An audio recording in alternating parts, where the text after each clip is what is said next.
është për mua jam përkohësisht tani jam pjesëtare e Komitetit Shkencor të Task Force Pediatrike COVID-19 në Belgjik dhe jam shumë e lumtur që kam mundësi që të ndaj me ju disa nga mendimet e mia dhe disa nga gjërat që na shqetësojnë ne si pediatër. Nuk e di se sa pediatër do jenë, shpresoj dhe me mjek urgjentista, por shpresoj që të japim diçka që do të na shërbej, do ju shërbej kolegëve.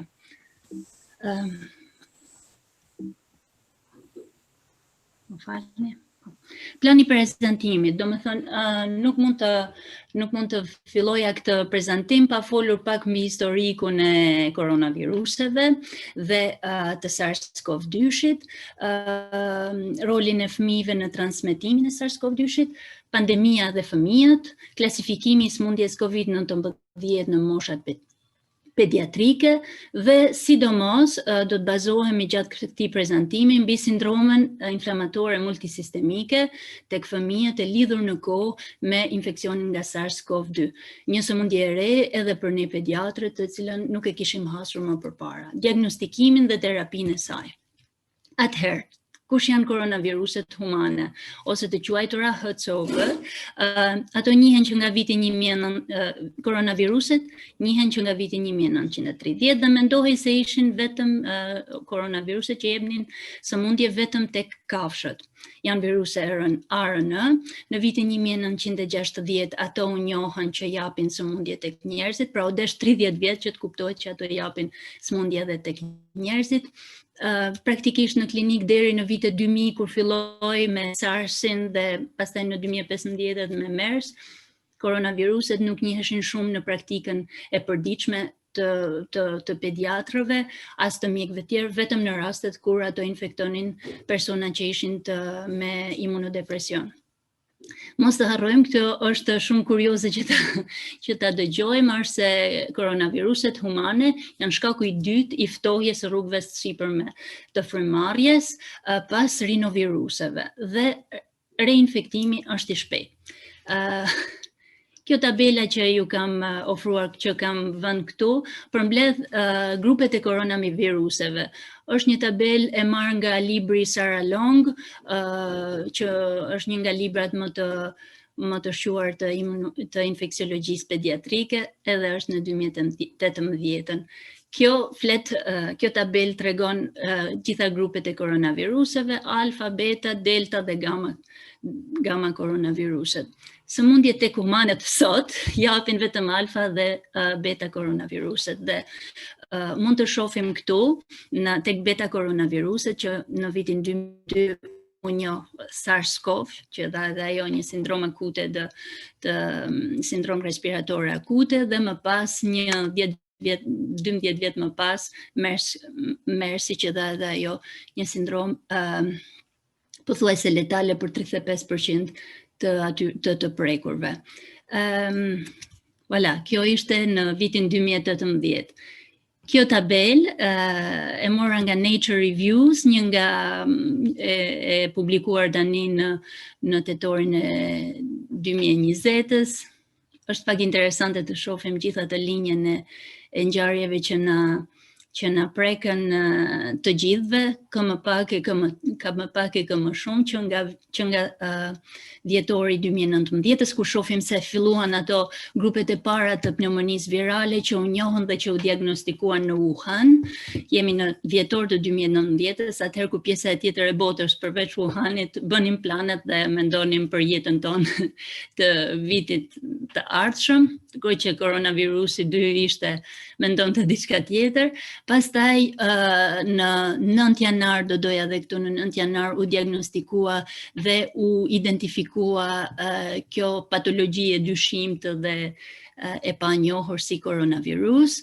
Atëherë kur bota fillimisht u përgjigj me një përgjigje pak të ngadalt, 2 muaj më pas, me datën 11 mars, OBSH-ja shpalli pandeminë dhe të gjitha jetët tona filluan të ndryshojnë.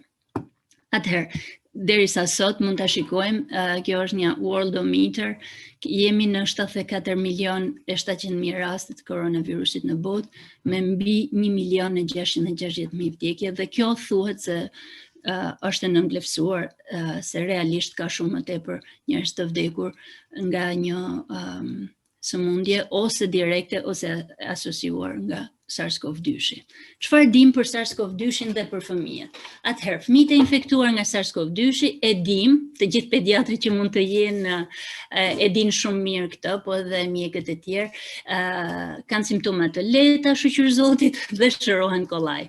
Fëmijët, deri tani kemi thënë se fëmijët nuk e transmetojnë SARS-CoV-2 ashtu siç e transmetojnë gripin, dhe që 70-80% e fëmijëve të infektuar, të paktën deri tani nga të dhënat shkencore të studimeve në shumë pjesë të botës, janë infektuar nga një person i rritur në shtëpinë e tyre që ka pasur, që është infektuar paraprakisht. Gjithashtu ne e dim se fëmijët mund të kenë një ngarkesë virale të lartë me SARS-CoV-2 dhe nuk është e pamundur që ata të transmetojnë sëmundjen. Roli fëmijëve, desha të flas edhe pak për rolin e fëmijëve në transmetimin e SARS-CoV-2. Ky artikull që doli në Journal of Pediatric Infectious Disease në muajin tetor tregon një përmbledhje të 69 rasteve pediatrike të fëmijëve të infektuar me SARS-CoV-2 dhe për sa kohë ata do ta ekskretojnë virusin. Shohim që në rrugët respiratore kemi një ekskretim viral maksimal të 24 ditëve dhe mesatarisht 11 ditë. Nga tubi tretës, domethënë, nga ta 69 fëmijë, 86% e tyre kishin edhe ekzaminim të njëkohshëm nga ana respiratore dhe nga ana e tubit tretës, dhe shohim se ekskretimi viral nga tubi tretës ishte shumë i gjatë se sa nga rrugët respiratore.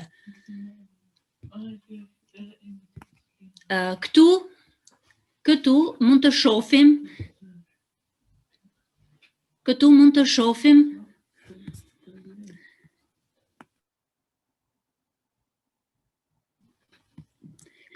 shohim të kjo tabloja, e cila u publikua gjithashtu në Pediatric Infectious Disease Journal para pak kohësh në tetor, nga një grup fëmijësh të cilët u ndoqën në Bergamo, që ishte vendi vërtet vatra e parë e infeksionit në Itali.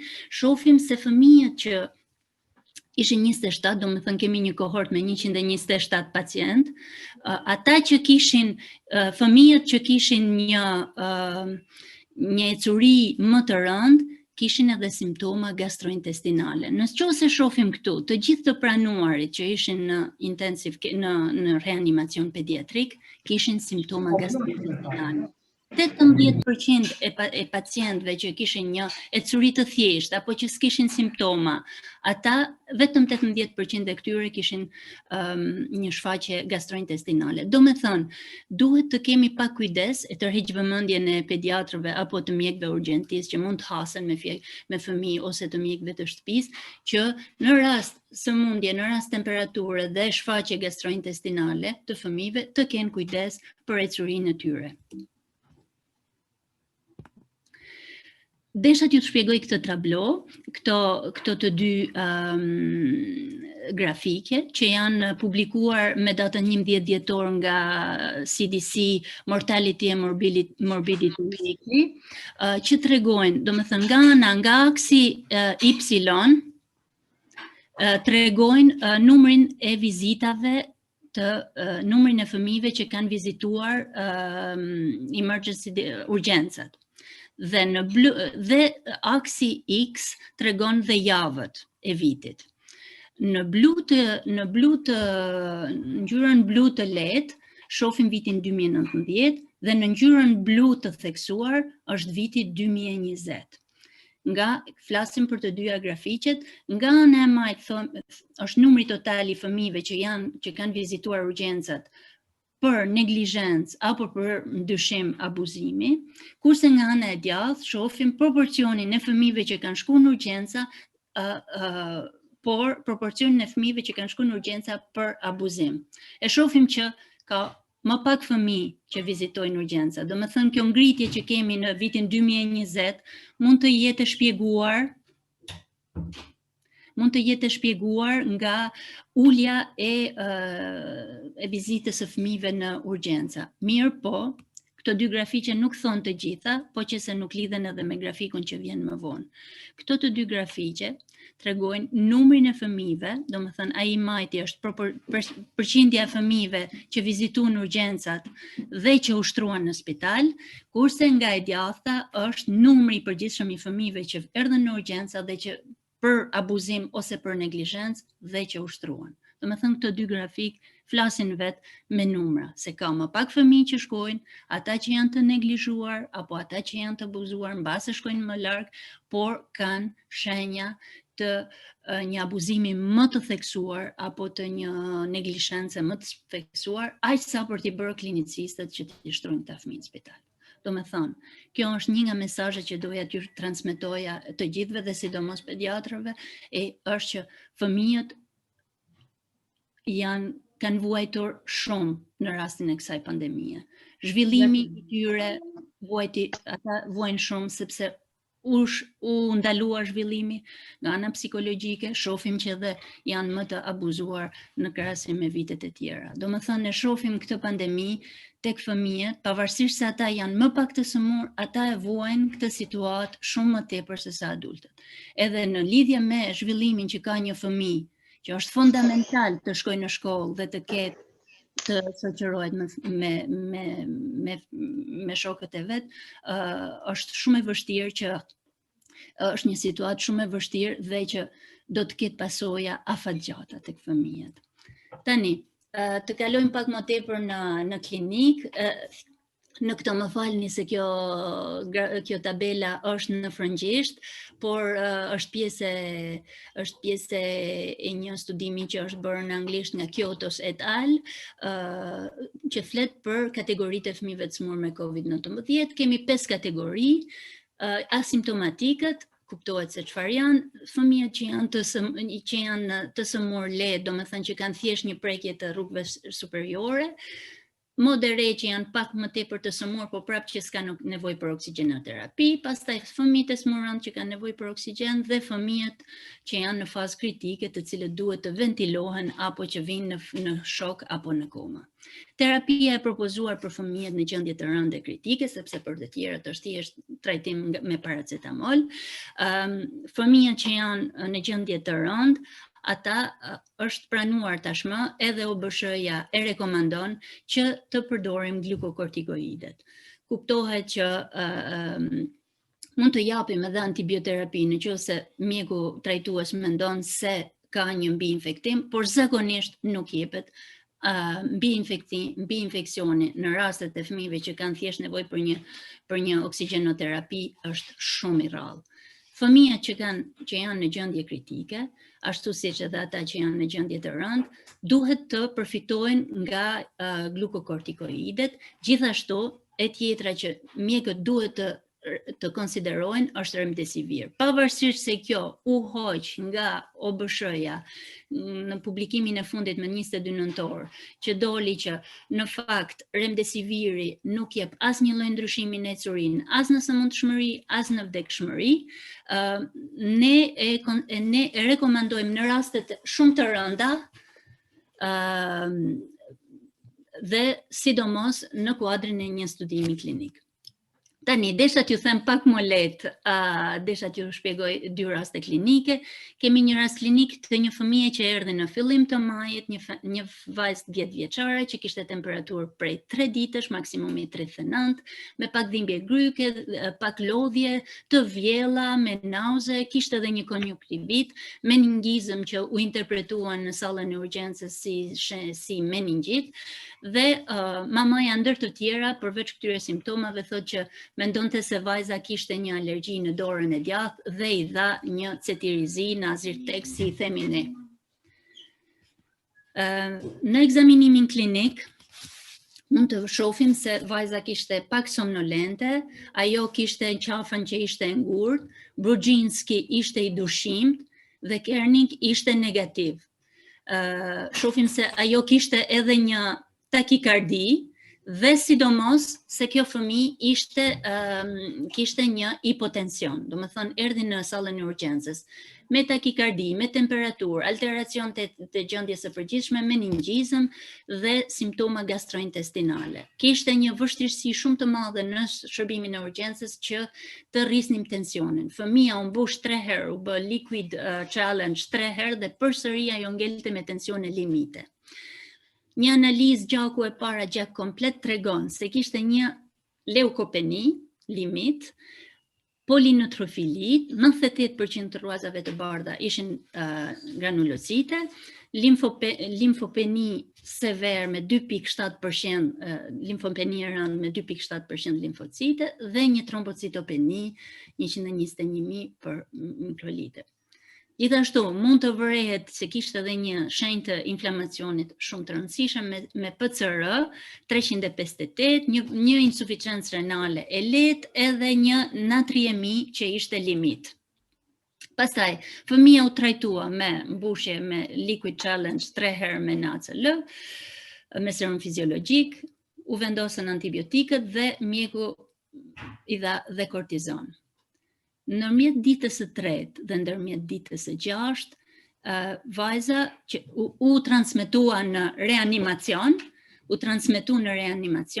dhe çfarë kishim? Kishim një temperaturë që nuk kishte një vatër, funksioni lumbar u krye dhe ishte negativ, kishim një insuficiencë renale dhe një gjendje shoku, konjunktivit, shenja të përgjithshme konjunktivit, rash, meningizëm, koll, shenja inflamacioni dhe limfopeni shumë të rëndë dhe ishte kjo në fillim në kontekstin e një pandemie. PCR në SARS-CoV-2 u bë 2 herë ishte negativ, më në fund u pozitivizua herën e tretë. Çfarë kishte kjo fëmijë? Dita e 6, diagnoza u vendos nga reanimacioni pediatrik si një sirës mbi infeksion nga SARS-CoV-2. Në të vërtetë, ajo kishte diçka tjetër që njihej shumë pak. Rasti klinik numër 2, një vajzë 6 vjeçare që erdhi tani në shërbimin e konsultimeve në Bruxelles, konsultacion e pediatrisë së thjeshtë në dhjetor. Ky fëmijë kishte prej 2 ditësh temperaturë, maksimum 41 gradë, kishte diarre, të vjella, dhimbje barku, alteracion të gjendjes së përgjithshme, dhimbje koke, asgjë tjetër. Meqense pediatri ju duk se ishte pak e lodhur, kjo fëmijë po e përsëris. Kjo fëmijë erdhi në 2 këmbë të veta, i priste radhën në konsultime dhe nuk dukej, pavarësisht se kishte temperaturë të shumë të lartë, nuk dukej një fëmijë që ishte shumë rënd. Si çdo fëmijë tjetër nuk mund të dalloj se ishte ai që ishte në shok, kishte ndonjë. Dita e dytë e ankesave, domethënë ishte një fëmijë që s'kishte asnjë lloj historiku, ishte e vaksinuar, vinte nga Sri Lanka, po asnjë lloj historie, thjesht në ekzaminim klinik ishte takikarde, pak takipneike, tension arterial normal, shumë e lodhur dhe kishte një rash, një erupcion në fytyrë dhe një adenopati majtas cervikale e majt.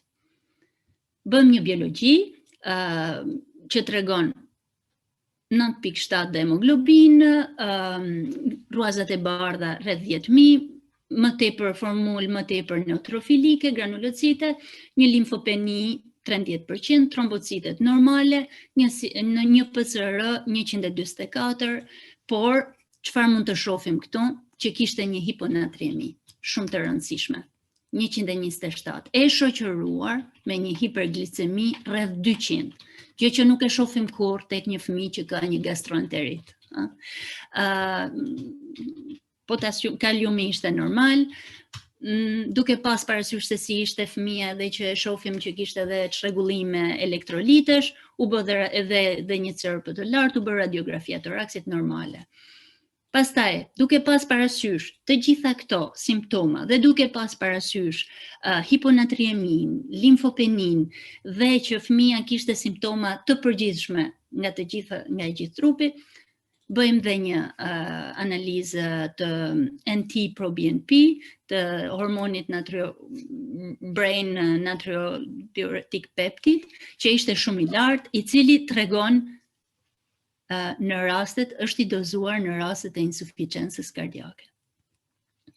Do me thonë, për ta përmbledh, do me thënë, kjo fëmijë që erdhi në shërbimin e konsultacioneve pediatrike, shumë banale, ka 2 ditë që ka dhimbje barku, që ka pak temperaturë, që është e lodhur, por që ka konjunktivit, që ka një kilit, që ka pak rash, ajo fëmijë ka një insuficiencë kardiake akute.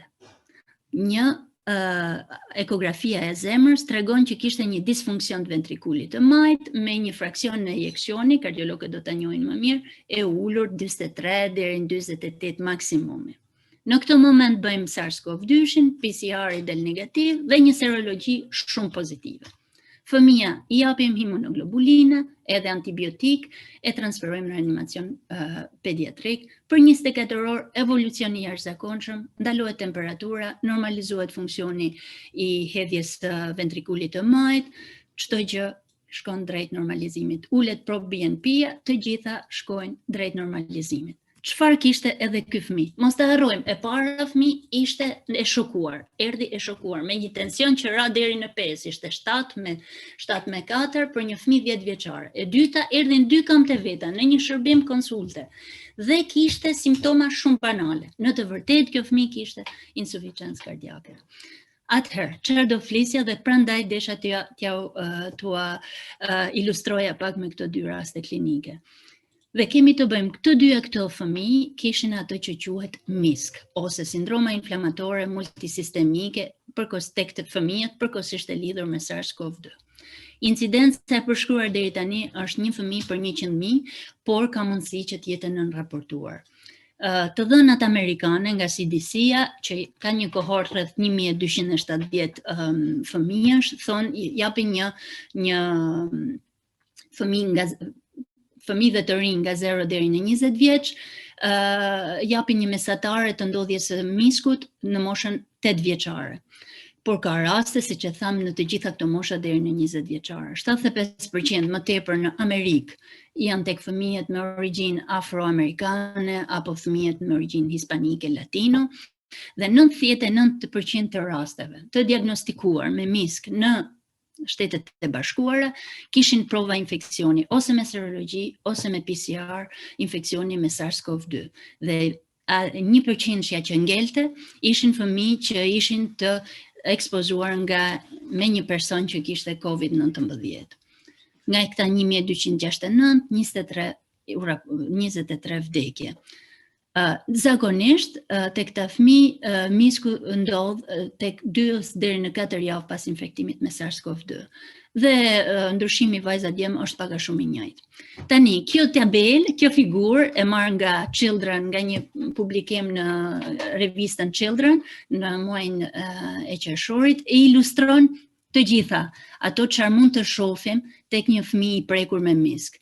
Çfarë do ketë? Do ketë një temperaturë, mialgji, konjunktivit, stomatit, limfadenopati, mund të ketë entje e ekstremiteteve, do më thënë shenja vaskuliti, dhimbje koke, meningizëm, shenja inflamatore shumë të larta dhe shenja abdominale, dhimbje barku, diarre, të vjella, dhe miokardit. Mund të ketë një fëmijë nga kjo gjë që mund të filloj shumë kollaj, 2 ditë temperaturë, 3 ditë temperaturë, me miokardite, me rritje të troponinave, me anevrizmat koronareve, hipotension, shok, hipoperfuzion, takikardi, mund të japi infiltrate mushkërisë dhe nga ana biologjike mund të japi trombocitopeni, neutrofili, limfopeni, hiponatriemi dhe insuficiencë renale. I pam të gjitha këto që I ka bërë në këtë tablo, që janë të përmbledhura në këtë tablo, e pam tek 2 rastet e ilustruara.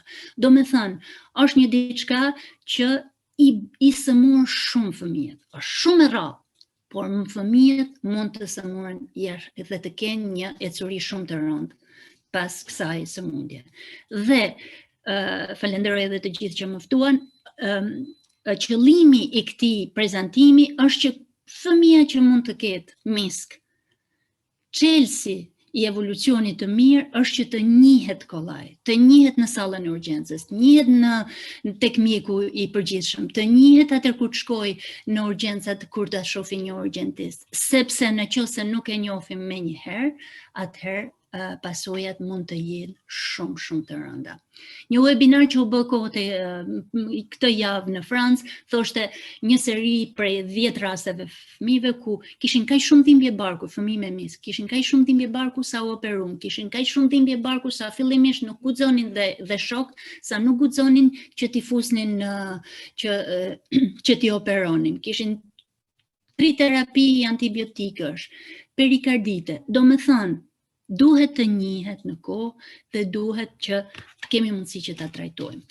Kjo përmbledhje, kjo tablo përmbledh kriteret e miskut nga kolegji anglez i pediatrisë, nga CDC-ja dhe nga OBSH-ja, të cilat janë pak a shumë e njëjta gjë, i vetmi ndryshim është zgjatja e temperaturës që OBSH-ja thot më shumë se 3 ditë,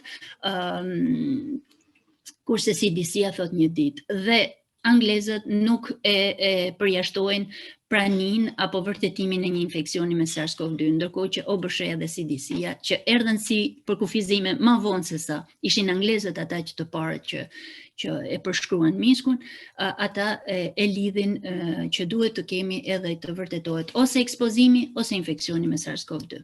Sipas OBSH-s, kjo tablo e tregon të gjitha kriteret e diagnozës së miskut. Do me thënë, të ketë temperaturë për më shumë se 3 ditësh, erupcion konjunktivit ose shenjat inflamacionit mukokutan, do me thënë të një vaskuliti të generalizuar, hipotension shok, shenjat prekjes miokardit, shenjat të disfunksionit të zemrës, shenja koagulopatie, gastrointestinale, së bashku me rritjen e parametrave inflamatore, përjashtimi diagnozave të reja, do flasim më vonë, dhe konfirmimi infeksioni ose ekspozimi nga SARS-CoV-2. Do me thënë, nëse e ndajmë, ashtu si që tek adultët kemi parë një smundje të re COVID-19, tek fëmijët, nëse duam të ndajmë, misku është në 6 principe. Tek fëmijët, persistenca e temperaturës pa vëtër, persistenca e shenjave biologjike inflamatore, shenja insuficience multiorganike, mungesa e një diagnoze tjetër dhe lidhje kohësore me SARS-CoV-2. Kjo tani është thjesht janë disa nga revistat edhe disa nga artikujt e parë që filluan nga Anglia, nga BMJ, pastaj që filluan nga një publikim emblematik i 8 fëmijëve që erdhen me shok hiperinflamator në Londër, pastaj që u shoqëruan me Kawasaki-like multisystem nga publikimi në Paris, pastaj erdhen nga Kolegji Royal Anglez, erdhen përshkrimi për të gjithë pediatrët dhe intensivistët, përsëri nga Kawasaki në Francë, e tjerë. Do me thënë edhe ne kishim pjesën, fatkeqësisht kishim pjesën e kësaj sëmundje të re që i prekte shumë rënd fëmijët. Shenjat klinike, këto të dyja tabela tregojnë shenjat klinike në 2 review, në 2 përmbledhje. Kjo e majta është amerikane, tjetra është angleze e publikuar në Lancet, ku shohim që kryesisht këta fëmijë që janë të prekur nga misku kanë sidomos shenja gastrointestinale. Kanë të prekur të gjitha sistemet, por gjithashtu kanë edhe shenja gastrointestinale. Do me thënë, sa herë, jo çdo fëmijë që vjen me dvjella dhe me diare ka misk, por nuk jo çdo fëmijë që vjen me dvjella dhe diare ka gastroenterit. Keni kujdes. Kjo tabel, pothuajse kemi mbaruar, i falenderit për vëmendjen, kjo tabel thot shenjat dhe simptomat në misk. Kjo është nga përmbledhja amerikane e 662 pacientave, ku shohim se si janë krahasuar fëmijët që kishin misk dhe fëmijët që kishin COVID-19. Me të verdh janë ata që kanë misk, simptomat që ishin shumë më tepër sistemik, dhe me blu janë ata që kishin COVID. E shohim që temperaturë kishin shumë më tepër fëmijët që kanë misk se sa ata që kanë COVID-19, diare shumë më tepër, e shohim të vjella gjithashtu, rash vetëm fëmijët që kanë misk dhe jo ata që janë thjesht me një COVID, prekje e rrugëve të respiratore. Të kolla gjithashtu shkon më tepër tek ata që kanë një COVID, dhe rrjedhje hundësh më tepër tek fëmijët që kanë COVID. Duhet të kemi shumë kujdes. Sepse një fëmijë që ka një misk, siç e pam, ka dhe shenja vaskuliti që mund t'i shohim në një Kawasaki, ka një rash kutani që mund të jetë edhe në Kawasaki, që mund të jetë edhe në toxic shock syndrome, stafilokoksik ose streptokoksik. Do me thënë, kur na vi një fëmijë që ka disa nga këto simptoma, për shembull, tek Kawasaki, zakonisht pediatrët thonë, a i ka të gjitha kriteret, jo i ka, jo nuk i ka, do presim 5 ditë, e tjerë. Një misk nuk pret 5 ditë. Një misk ja merr jetën pacientit tuaj. Do me thënë, duhet, ka ngjarje, ka mbivendosje nga të gjitha këto 3 diagnostika, por ato kanë edhe karakteristika që janë shumë distinkte, shumë të dallueshme njëra nga tjetra. Kjo tabloja i përmbledh ca se ato kanë shumë më tepër dhe literatura do na ndihmojë edhe më tepër. Një rreth të parë mosha. Kawasaki ne dim që ndodh te 0 deri në 2 vjeç. Mund të shkojë deri në 5 vjeç, por 0 në 2 vjeç kemi me të vërtetë ata krejt më të lartën. Kurse tek misku është në moshën 8 vjeçare më tepër, po ndodh edhe tek të rinj deri në moshën 20 vjeçare është përshkruar në Amerikë. Shoku toksik ka një atak rate, do më thënë një përqindje sulmi nga mosha 4 deri në moshën 13 vjeçe. Nga ana klinike, do më thënë epidemiologjikisht mund të shohim që ka diferenca. Nga ana klinike, rash shumë më tepër mund të shohim në Kawasaki dhe në toxic shock syndrome kemi fëmijë që janë me lëkurë të kuqe. Do më thënë red man syndrome mund të shohim shumë kollaj tek fëmijët që kanë një shok toksik. Kurse në misk e shohim pak. Prekja e mukozave më tepër e shohim në Kawasaki se sa në misk. Çrregullime kognitive janë pak a shumë tek të gjitha se fëmijët janë shumë të sëmurë në të gjitha 3 këto kategori. Simptoma respiratore mund të kemi pak në misk. Mos të harrojmë, është multisystemic inflammatory disease in children. Pastaj nga ana biologjike, ajo çfarë ndryshon dhe ato çfarë mund të shohim është se në rruazat e bardha tek misk kanë limfopeni. Në Kawasaki shumë shpesh kemi leukocitozë, në shok toksik mund të kemi limfopeni. Kurse trombocitet në Kawasaki ato nuk ulen pothuajse kurrë. I kemi ose normale në raste të ralla, ose i kemi trombocitozë. Në misk kemi një tendencë për trombocitopeni. Gjithashtu edhe në toxic shock. Gjithashtu, ajo që do t'ju ndihmojnë, do më thënë, kur do shikoni një fëmijë që ka një limfopeni, që mund të ketë disa nga këto sisteme, nga këto shenja, si që është Kawasaki apo shoku toksik, do shikoni dhe do testoni NT-proBNP, e cila është ky hormon që tregon insuficiencë kardiake. Në rastin e miskut, ajo është e rritur, nuk do të gaboheni. Dhe gjithashtu, këta fëmijë që kanë këto simptoma, ata duhet të referohen në një kardiopediatër dhe gjithashtu edhe një mjek reumatolog pediatër. Gjithashtu, e tjetra diferencë biologjike është PCR-ja, që në rastin e miskut është shumë e lartë. Është e lartë në Kawasaki, sidomos në Kawasaki që është i diagnostikuar vonë, është e lartë edhe në shok toksik, por në rastin e miskut është shumë e lartë. Parametrat janë shumë të lartë. Pam tek njëri fëmijë që kishte 360, tek tjetri fëmijë që kishte 150. Tani, thjesht edhe për t'ju treguar edhe nga evolucioni kardiak, shohim të gjithë ta fëmijë që kanë pasur misk, është gjithmonë i njëjti dokument nga mjekët nga përmbledhja amerikane, shohim që një ekografi kardiake anormale e kishin rreth 55% të fëmijëve. Do me thënë rreth 55% të fëmijëve të prekur nga misk kanë prekje të zemrës. E kuptoni se çfarë do thotë për të ardhmen dhe për të ardhmen ne nuk e dim dot se çfarë do ndodhi me këta fëmijë që kanë pas misk dhe që kjo i ka sulmu zemrën. E shohim që fraksioni i ejeksionit, do me thënë, ishte rreth 25% një katërt e fëmijëve kanë një ulje të fraksionit të hedhjes së zemrës, që është edhe një gjë shumë serioze. Mos u shqetësoni, shumica nëse ka PNK shërohen. Këto janë gjithashtu nga e njëjta review, janë se çfarë ndodh tek fëmijët që janë me misk, të paktën në Amerikë. 71% shkojnë në reanimacion. Dhe kur shkojnë në reanimacion në Amerikë, do të thotë se janë shumë të sëmurë.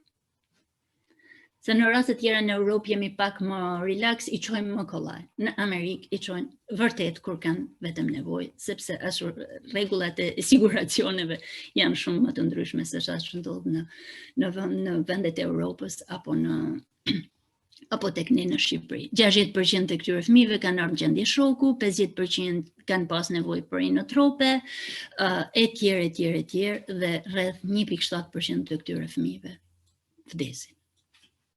Vdiqen, do me thënë, dhe kjo review-ja. Analiza që do bëjmë hap pas hapi, kur kemi një fëmijë që shohim që është I prekur nga disa anë, është në fillim një gjak komplet, një PCR, funksionin renal, analizat e gjakut të bazës, dhe nëse këto analiza duhet të përjashtojmë që ka një gjë tjetër, që ka një diagnostik tjetër, që nuk është infektuar, që nuk ka një shok, që nuk ka një pneumoni, që nuk ka një infekcion urinar apo diçka tjetër, apo dy gjëra megjithëse janë të rralla tek fëmia ka infeksionet zakonisht, nëse bën një gjë e ka gjithmonë një diagnostik dhe jo shumë. Dhe në rast se këto analizat e para ju tregojnë një limfopeni, një trombocitopeni, një hiponatriemi dhe disa shenja, rash etj, do vazhdoni në panelin e dytë të ekzaminimeve dhe do kërkoni ndihmën e një kardiologu pediatër që do bëj ekon dhe një EKG për të përjashtuar shenjat e zemrës. Më pas, njëherë sapo ta kemi njoft pacientin që mund të ketë misk, atëherë gjërat janë më të kollajta në shumicën e kohëve. Ka shumë pak fëmijë që degradojnë edhe që vdesin. Ka shumë pak fëmijë. Do me thënë, detyra jonë si pediatër, apo si mjek urgjence, apo si mjek familje është që ta njohim. Kur ta shohim atë fëmijën që ka disa shumë gjëra për të qenë një gjë e thjeshtë, atëherë të mendojmë të bëjmë një bilan, të mendojmë të referojmë. Tani, nëse kur e kemi bërë diagnostikën, I kemi kaluar të gjitha këto faza, fëmia që nuk është në gjendje shoku ose insuficiencë organike, ai do trajtohet me imunoglobulina.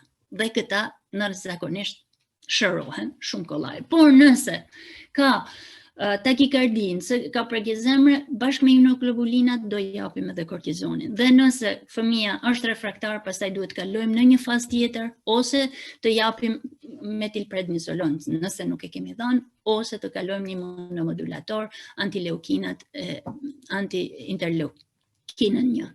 Kur fëmia na vjen në gjendje shoku ose në insuficiencë organike, atëherë do japim trajtim më të fortë, do fillojmë menjëherë imunoglobulinat, edhe kortizonin, në rast se ai prap nuk I jep, nuk ndryshon, nuk ulet temperatura, nuk përmirësohet funksioni I zemrës, në atë moment do t'i japim një puls kortizon dhe mund të mendojmë edhe për një dozë të dytë imunoglobulinash, edhe të fillojmë të mendojmë për imunomodulatorët. Nga deri tani, ato që kanë vepruar edhe për sëmundjen e Kawasakit, rezistent ndaj imunoglobulinave është anakinra, që është një interleukin grupit parë, por këto vinë në stade më të vazhduara kur fëmia është I stabilizuar në reanimacion dhe ku kërkon gjithmonë që të ketë një grup mjekësh që ta ndjekin, kardiolog, reumatolog, infeksionist. Atëherë, që desha t'ju them, faleminderit edhe një herë që më ndoqët, është se SARS-CoV-2 mund të shkaktojë një sëmundje shumë të rëndë me pasoja afatgjata tek fëmijët. Misk, Kawasaki dhe toxic shock syndrome mund të mbivendosen, por ka karakteristika që mund të na ndihmojnë që t'i dallojmë dhe t'i trajtojmë në kohë secilën prej tyre. Nëse diagnostikohet në kohë, kemi të gjitha shansat me vete që fëmia do të evoluojë normalisht dhe këta fëmijë mos harrojmë se kemi vetëm 6 muaj që filluam, 5-6 muaj që filluam ta njohim këtë sëmundje, ata duhet ndiqen nga kardiologu pediatrik. Ju faleminderit shumë për vëmendjen. Rrofshin fëmijët, rrofshin pediatrët dhe rrofshin të gjithë mjekët, gëzuar Krishtlindjet. Të na vijë 21 dhe t'i 20, se duke me të vërtet si një libër I shkruar nga Stephen King I drejtuar nga Tarantino bashkë me gjitha ato tragjedi që bën. Faleminderit. Atëherë faleminderit doktoresh Valbona për prezantimin. Atëherë në lidhje me disa pyetje që lidhen me pjesën e chatit. Atëherë, a përdorni ultrasonin tek fëmijët me simptoma pulmonare në rast të bronkioliti? Është një pyetje. Ne nuk përdorim. Faktikisht kemi pasur shumë pak fëmijë të prekur nga mushkrit. Mund të them se tani nuk kemi përjetuar asnjëherë shërbime pediatrie kaq të kollajta, me kaq pak pacienta. Asnjëherë, kur ndonjëherë, as në periudhën e verës ku ka shumë më pak infeksione, shërbimet e pediatrisë të paktën këtu në Belgjik janë bosh kudo. Do me thënë, nuk, nëse fëmija mendojmë se ka një efuzion, atëherë do bëjmë një ekografi, por nuk është rutinë, do me thënë. Një pyetje tjetër, a mund të filloj misku apo Covidin në ditët e para, pra nëse një fëmijë sapo ka filluar me simptoma temperaturë të lartë, sa ngushtë duhet ta monitorojmë? Atëherë, në radhë të parë, kjo nuk është diçka, ne duhet të shohim ekzaminimin e përgjithshëm të fëmijës. Në qoftë ai vjen me simptoma me temperaturë dhe simptoma vaskulike, zakonisht vjen 2 deri në 4 javë pas infektimit, nuk është akut. Është diçka që vjen më vonë. Mund të hasim edhe PCR pozitive, po tham që PCR mund të jetë deri 24 ditë mund të jetë, deri 3-4 javë mund të shkojë që të kemi praninë e ARN-s në hund apo të ekskretohet. Por nuk është ajo shkaku, do me thënë akute nuk është, sot u infektova, po para 14 ditësh u infektova, tani fillojnë simptomat. Zakonisht vjen pas infeksionit. Por gjithsesi, siç ne po e njohim këtë, po njihemi me këtë smundje. Do me thënë çdo gjë, prandaj duhet të jemi shumë të kujdesshëm. Deri tani nuk është përshkruar, ato që themi është 2 deri në 4 javë pas infeksionit. Atëherë faleminderit doktoresh Valbona, pyetjet e tjera ne do t'ia dërgojmë në një moment të dytë më qetë, pasi ka patur goxha pyetje me thënë drejtën, dhe një moment të dytë t'ia bëjmë më të sqaruara, detajuara nga ana juaj kolegëve. Me shumë kënaqësi, më falni se u zgjata shumë. Kënaqësi që ju kishim bashkërisht në program. Ju falenderoj. Mjaft të qartë. Atëherë